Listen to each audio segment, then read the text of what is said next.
Roma. Versão brasileira, Mega Som.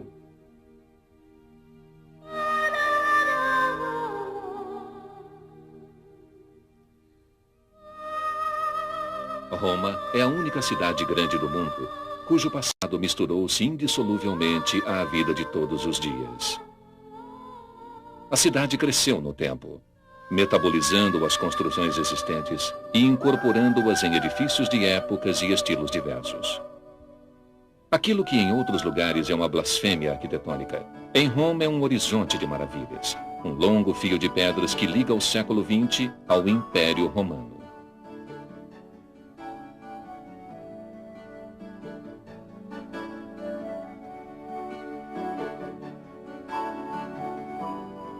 Talvez a explicação mais plausível para essa inatacável continuidade resida justamente nas dimensões monumentais dos edifícios antigos, colossais e respeitados demais para que possam ser demolidos completamente. E assim, Roma oferece a mais completa das viagens, aquela da volta no tempo. Se a mente estiver aberta e os olhos forem ágeis, até a procura de produtos hortenses e a parada no bar podem desdobrar-se em passeios entre fontes barrocas e colunas de templos antigos.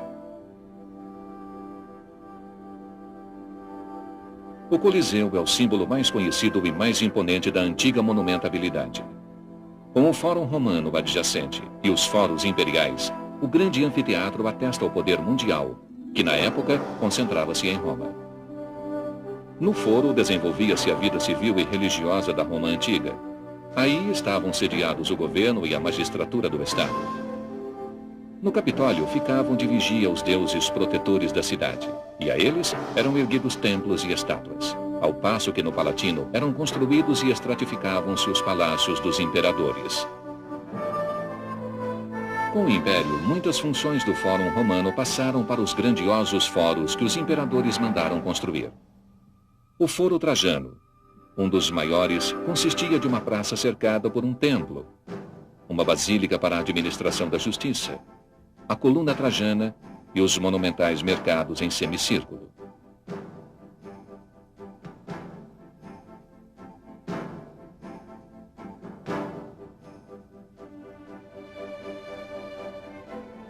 Ao lado dele, o Foro de Augusto, que uma grandiosa muralha separava da Suburra, o bairro popular de Roma Antiga. E em seguida, o Foro de Nerva, com restos de preciosíssimas esculturas. As pedras antigas do Foro Trajano são intercaladas por construções medievais, renascentistas e barrocas. A Torre das Milícias, a Casa dos Cavaleiros de Rodi e as duas igrejas barrocas simétricas criam há séculos já um dos palcos romanos mais originais e sugestivos. Em todos os cantos do centro histórico, os monumentos romanos convivem com as arquiteturas posteriores. Na Praça Colonna, diante do Palácio Chigi, surge a coluna de Marco Aurélio, que juntamente com a de Trajano, representa uma das criações mais originais da escultura romana. E os restos gigantescos do Mausoléu de Augusto, construção circular que foi o sepulcro do imperador, constituem uma presença familiar nas proximidades do Tevere e formam um contraste violento com o paralelepípedo que protege o altar da paz de Augusto. No aparente caos dos muros caídos e dos arcos partidos, as pedras das termas de Caracalla deixam entrever ainda as formas das grandiosas salas onde ficavam piscinas, ginásios, bibliotecas. Calcula-se que as termas de Caracalla pudessem hospedar comodamente 1.600 banhistas de cada vez, um número altíssimo até mesmo para os tempos modernos.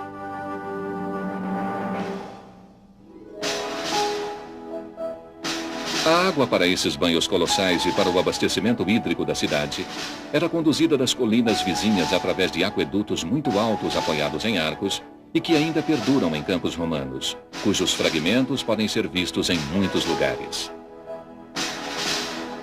No século III d.C., o imperador Aureliano mandou construir uma cinta de muros para defender a cidade dos ataques dos bárbaros.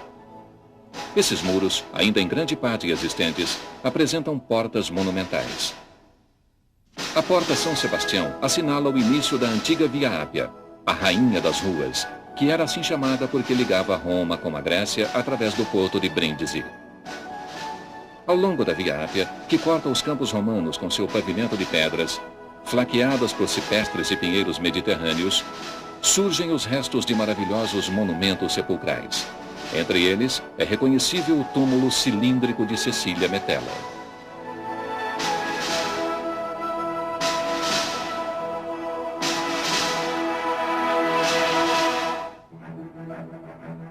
Jamais afastadas de Roma, encontram-se as catacumbas de São Calixto e de São Sebastião, antigos cemitérios e lugares de culto dos cristãos dos primeiros séculos.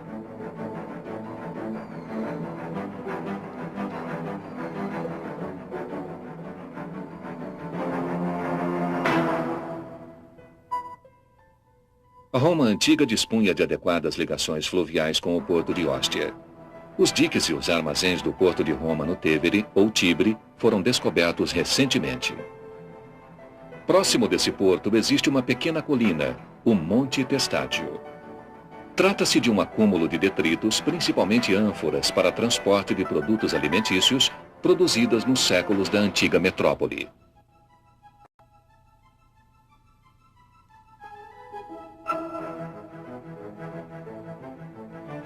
Um outro monumental mausoléu imperial, o de Adriano, foi transformado pelos papas, primeiro em fortaleza e depois em palácio. Castelo Sant'Angelo, como passou a ser chamado, hospedou em 1527 o Papa Clemente VII, durante a pilhagem e o incêndio de Roma por parte da soldadesca de Carlos V. Este foi, talvez, o momento mais traumático da longa história de Roma, golpeada no auge de seu esplendor, não por bárbaros incultos, mas por tropas cristãs enfurecidas.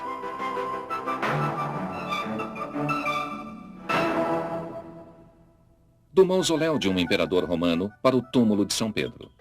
A Roma cristã herdou a função ecumênica da Roma imperial e construiu, a partir do século XVI, o seu símbolo fundamental, a Basílica de São Pedro.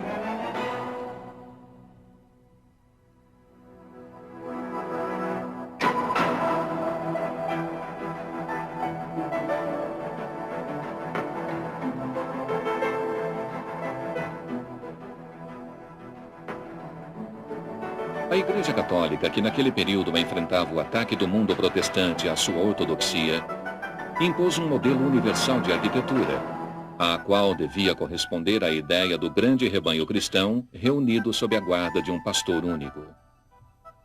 A cúpula de São Pedro, protetora e dominadora, evoca o conceito da Mãe Igreja, da qual partem em todas as direções milhares de sinais barrocos das bênçãos de papas e santos.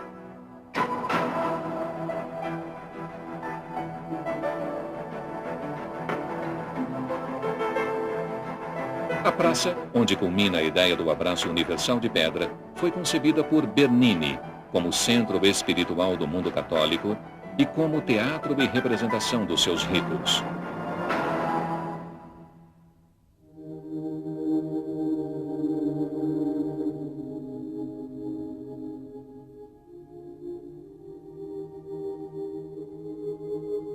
São Pedro, a maior e mais esplendorosa igreja do mundo, possui também em seu interior um número incrível de obras de arte.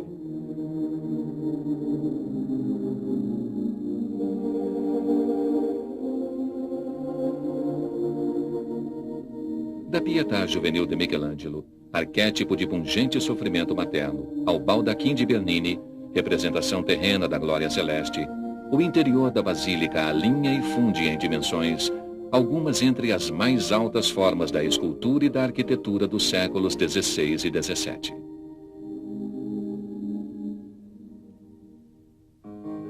Atrás da cúpula de São Pedro, estendem-se os jardins e os palácios do Vaticano, o menor país do mundo, sobre o qual o Papa é que tem jurisdição.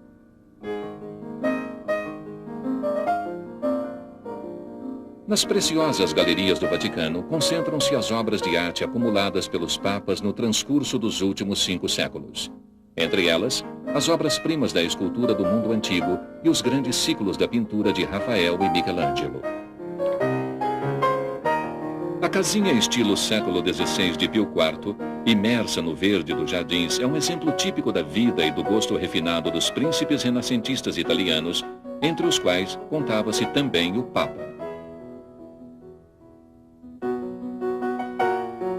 Pela fechadura de um portão sobre o Aventino, pode-se desfrutar de uma célebre vista da cúpula de São Pedro. Sobre esta colina afastada e aristocrática, a Vila dos Cavaleiros de Malta e a Igreja do Priorado ladeiam grandes parques e uma antiga basílica. A geografia acidentada das colinas romanas instigou sempre a fantasia dos arquitetos e urbanistas.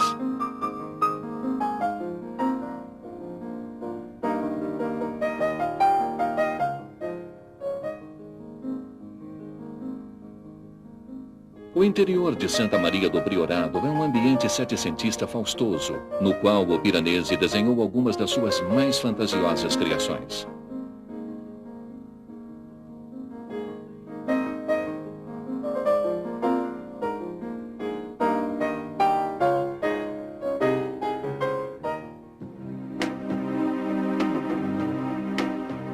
O estilo barroco expresso pelas 100 cúpulas romanas e sublimado nas inumeráveis cenografias de praças, fontes e perspectivas de ruas, é ao mesmo tempo o veículo e o produto do catolicismo triunfante na Contra-Reforma.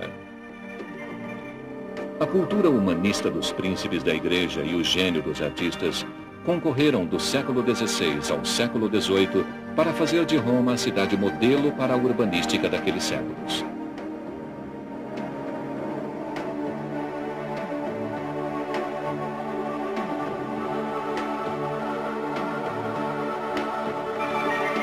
A Roma dos Papas iguala-se em esplendor e em monumentabilidade à Roma imperial.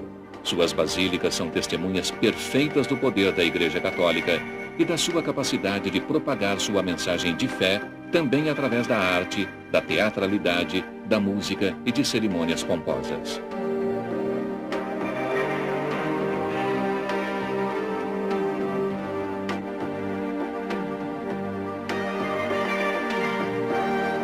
Santa Maria Maior, como muitos edifícios romanos, tem uma história mais do que milenar.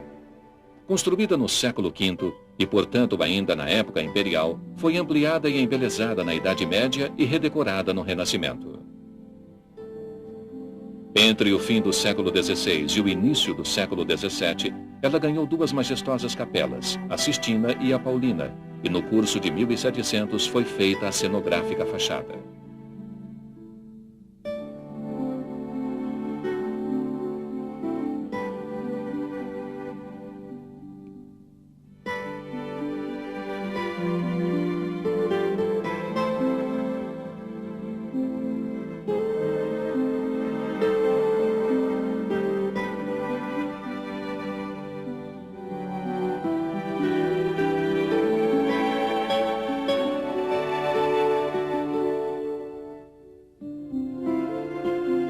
O teto com cavidades cheias de ornatos apresenta a particularidade de haver sido dourado nos fins do século XV, com o primeiro ouro chegado da América, enquanto que o mosaico de ábside remonta ao fim do século XIII.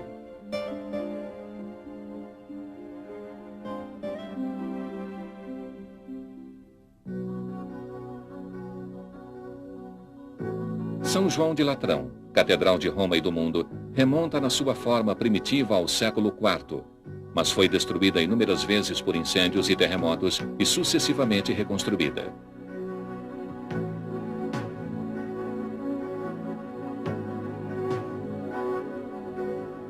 A fachada setecentista rivaliza com a de São Pedro, na grandiosidade das colunas e na suntuosidade das estátuas.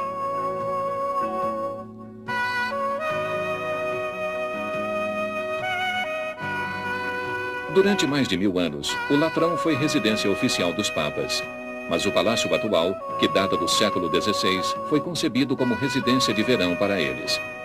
Na praça ergue-se o mais alto e antigo dos obeliscos egípcios erigidos em Roma.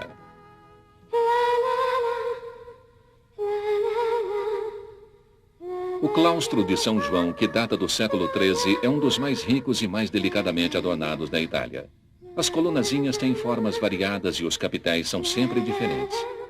Ao longo das paredes encontram-se materiais de escavações que são provenientes da Basílica Antiga.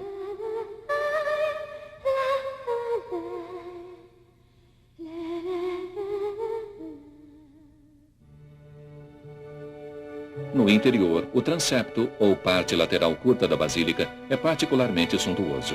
Foi decorado pelos maiores artistas maneiristas do fim de 1500 e início de 1600. A presença mais inacreditável é o grande órgão, colocado justamente sobre o ingresso lateral. Na ábside, refeita no século XIX, está colocado um grande mosaico medieval, com o Salvador circundado por anjos e a cruz posta sobre a Jerusalém celeste. E ao redor de tudo, os vários símbolos da iconografia cristã.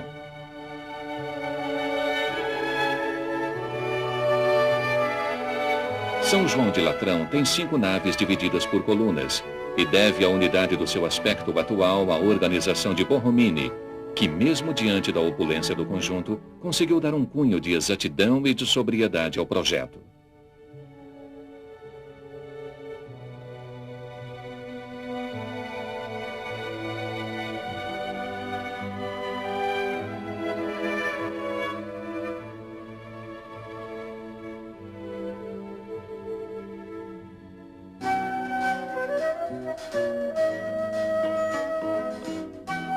Uma característica de Roma é a transformação dentro da continuidade.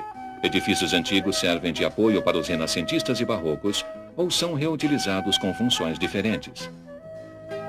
Na colina do Capitólio, onde estavam os templos das divindades romanas, Michelangelo construiu a primeira praça da Roma moderna, delimitando-a com 3 palácios que se debruçam sobre uma escadaria monumental.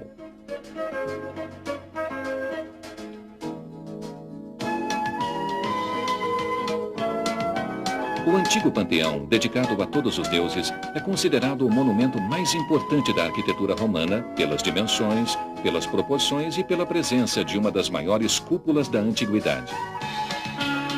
Hoje, transformado em igreja, é o pano de fundo ilustre de um pitoresco bairro de pracinhas e fontes, casas coloridas e palácios severos.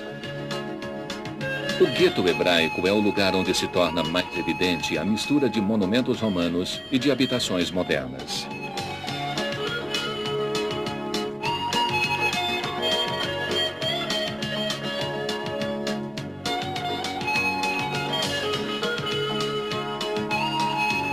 As pedras antigas foram recompostas de uma forma até extravagante, formando novas estruturas.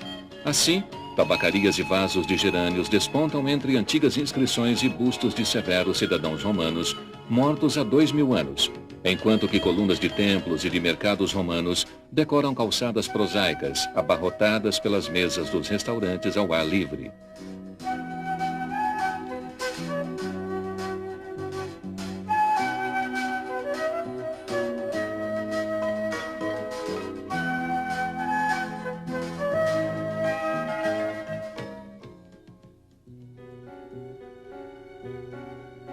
E logo atrás da rua Pórtico d'Otávia, plebeia e nobre ao mesmo tempo, uma modesta pracinha esconde a refinada fonte das tartarugas.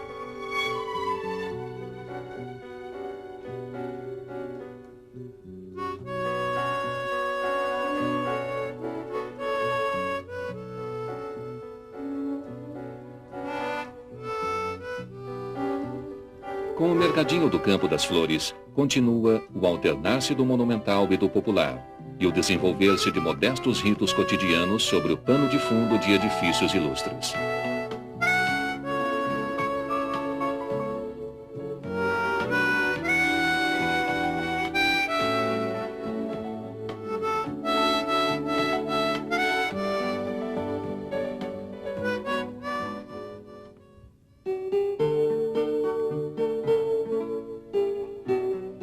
A abundância de água na Cidade Eterna tornou possível, desde a antiguidade, a construção de fontes grandiosas. Os papas restabeleceram a tradição, reativando os condutos antigos e mandando construir fachadas monumentais ou esculturas fantásticas para as novas fontes barrocas.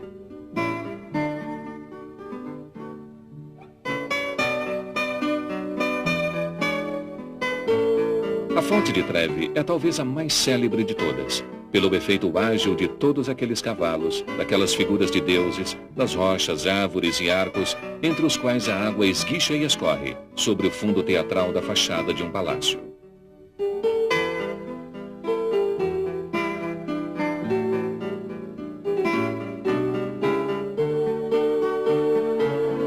As pequenas dimensões da praça aumentam a surpresa e a emoção de quem, saindo do labirinto das ruazinhas próximas, encontra-se de repente diante da fonte.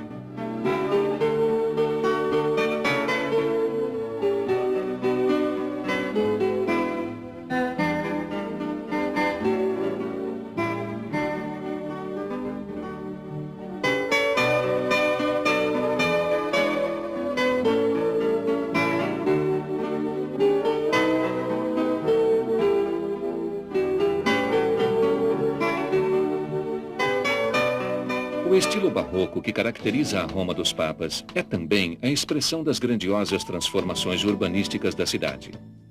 Vê-se que estão em jogo dois conceitos, a cenografia e a alternância de espaços cheios e vazios, isto é, de ruas e palácios com largos e praças. A escadaria setecentesca da Trinità dei Monti liga a igreja construída no alto da colina com a Praça de Espanha, a qual se alarga aos seus pés e depois se alonga pelo estreito canal da Rua Condotti. Além de ser uma cenografia grandiosa, a escadaria representa o arranjo agradável e funcional de uma articulação urbana difícil.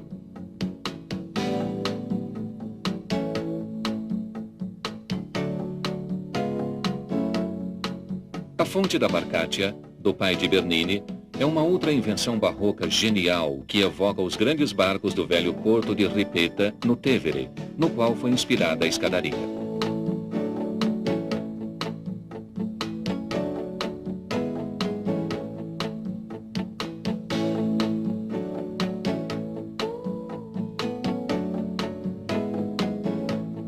Na primavera, a escadaria é toda ornamentada com as azaleias das estufas municipais e, no verão, torna-se o palco de sugestivos desfiles da alta moda.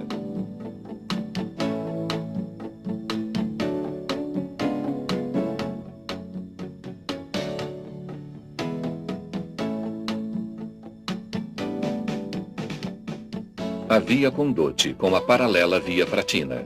As duas abrem-se sobre a Praça de Espanha. É o caminho tradicional para o passeio e as compras elegantes.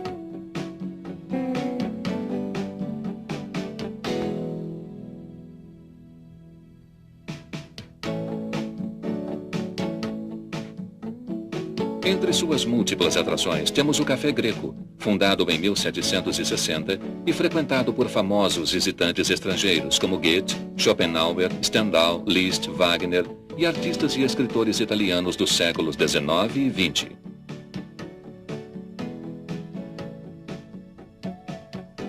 Nessas ruas, encontram-se em uma atmosfera de controlada elegância as lojas de roupas e de joias, que enfeitam as mais célebres ruas de compras no mundo, da Rua Montaigne, em Paris, à Quinta Avenida, em Nova York, e à milanesíssima Rua Monte Napoleone.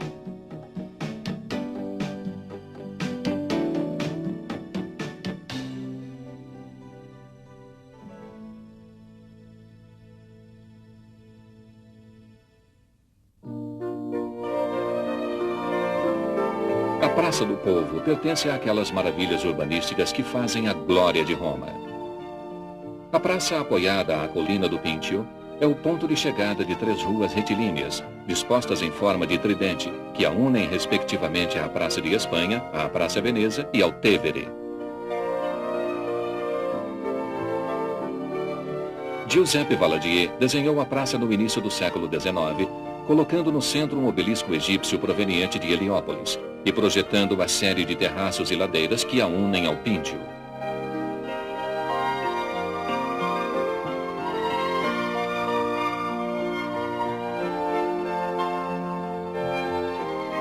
A Praça Navona, cuja forma elíptica lembra a coberta de um navio, foi edificada sobre os contornos do antigo anfiteatro de Domiciano, ainda visíveis em uma de suas extremidades. Bernini projetou a Fonte dos Rios, enquanto Borromini construiu a igreja de Santa Agnese, toda feita de curvas e reentrâncias.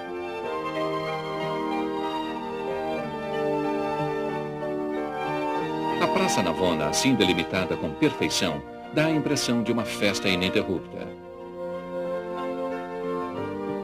Sobre os jogos de água entre as estátuas e as linhas sinuosas da arquitetura, domina a alegre confusão dos restaurantes a céu aberto e dos transeuntes, que mesmo ignorando bem geral o nome e o significado das pedras que os rodeiam, sentem-se ao mesmo tempo protegidos e emocionados por aquele suceder-se de maravilhas. As fontes são uma constante da cidade e são encontradas tanto nos cantos mais escondidos como nos pontos mais panorâmicos. Do alto do Gianicolo, a Fonte Paula domina monumentalmente Roma.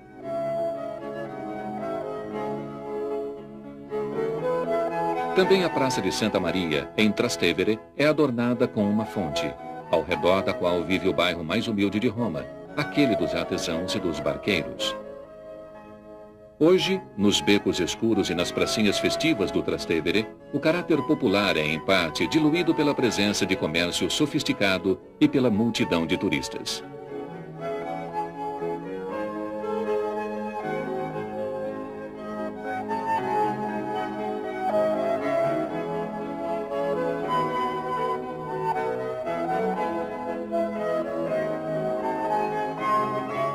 Do outro lado do rio fica o Palácio Farnese, o edifício renascentista mais imponente de Roma e de cuja construção também Michelangelo participou. Atrás do palácio, a primeira rua retilínea da cidade, a Rua Giulia, que o Papa Júlio II quis fazer para usá-la como o eixo principal dos seus projetos grandiosos para a organização do centro de Roma.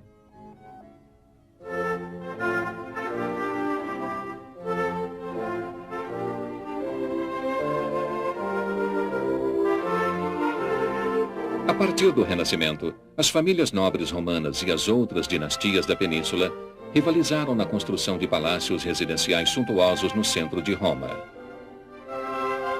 Além do Palácio Farnese, do Quirinale, do Latrão e da Chancelaria, surgiram o Palácio Veneza, os palácios dos Doria e aqueles dos Mattei, o Palácio Corsini, o Palácio Barberini e dezenas de outras moradias luxuosas.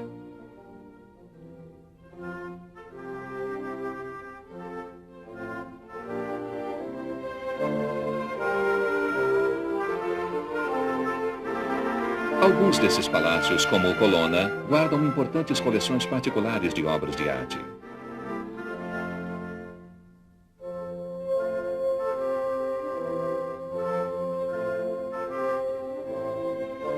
A Galeria Colonna, com seus salões ricos em ornatos de estuque, espelhos, afrescos, mármores e estátuas, reflete o gosto seiscentesco para o colecionismo e a mobília.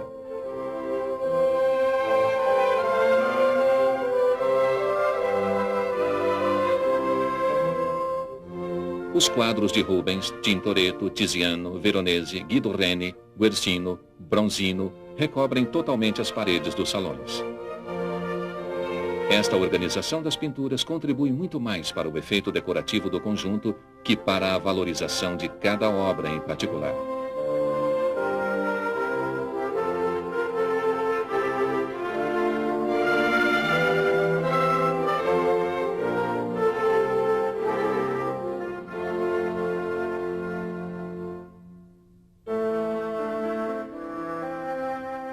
No século XVII, começou também a construção de vilas suburbanas com parques majestosos.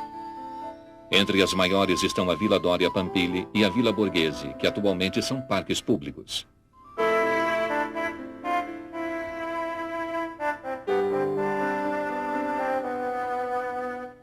A Vila Borghese foi criada pelo cardeal Spion Borghese, grande mecenas e colecionador de obras de arte.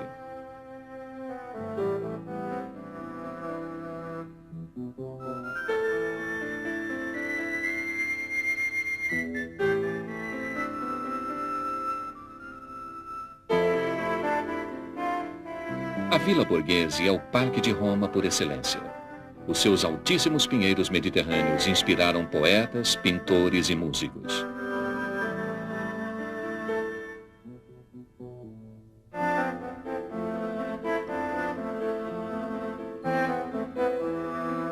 No interior da Vila Borghese abrigam-se museus importantes, como o Museu e a Galeria Borghese, alamedas monumentais ladeadas por azinheiros e magnólias, restaurantes, o jardim zoológico e um pequeno lago com uma ilha que é também um templo neoclássico. Ali existe também o lugar para se andar a cavalo e o grande espaço da Praça de Siena, em forma de estádio para os concursos hípicos e as paradas. Entre o fim do século passado e as primeiras décadas do século XX, Roma teve um grandioso desenvolvimento urbanístico, mas infelizmente extremamente desequilibrado.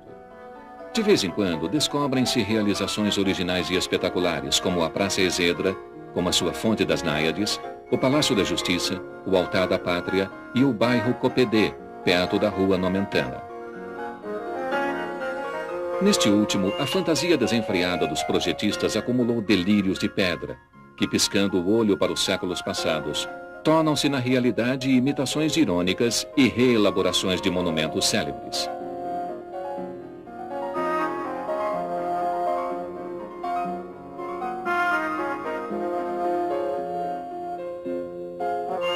E nos anos 30-40, na onda do fascismo, foram erguidos enormes monumentos de mármore que deveriam igualar a grandeza de Roma antiga. Entre os principais estão o Foro Itálico, a Estação Termini, a Rua da Conciliação e, sobretudo, o EUR, o bairro que deveria hospedar a Exposição Universal em 1942.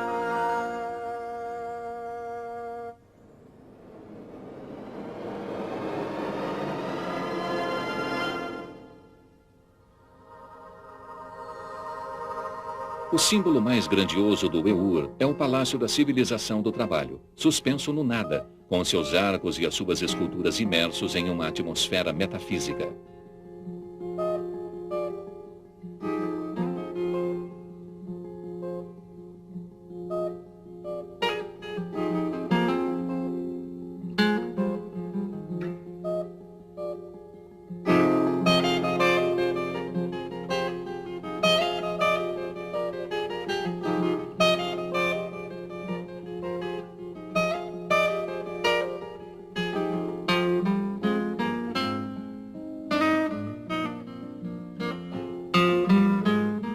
Pertence ao mesmo período histórico aquela que foi chamada de Fábrica Italiana dos Sonhos, a Hollywood sobre o Tevere. Cinecittà, um dos maiores e mais completos estabelecimentos cinematográficos do mundo. Aqui, completa-se o ciclo da história de Roma, 1000 vezes reelaborada e reciclada.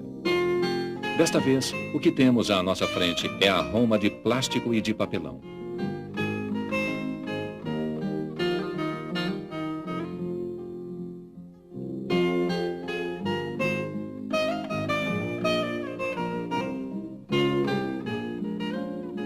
No entanto, também essa Roma conseguiu tornar-se um mito, como aquela dos Césares, aquela dos papas e aquela do povinho simples que fica observando, imutável e irônico, o passar dos sonhos dos outros.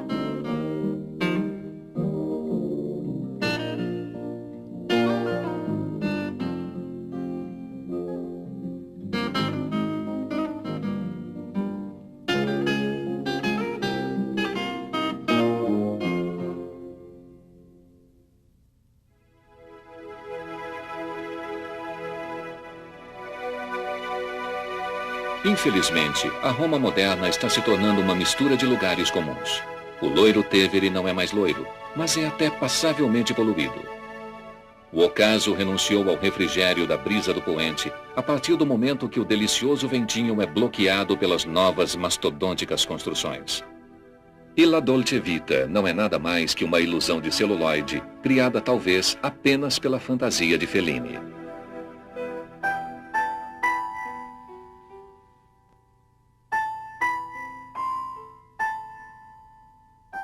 Entretanto, até mesmo no meio de uma crise de nostalgia pelo passado, percebemos que o encanto de Roma continua sempre presente, justamente nessa sua inimitável mistura de séculos e de funções, sob os olhos pacatos e vigilantes dos gatos e das pessoas.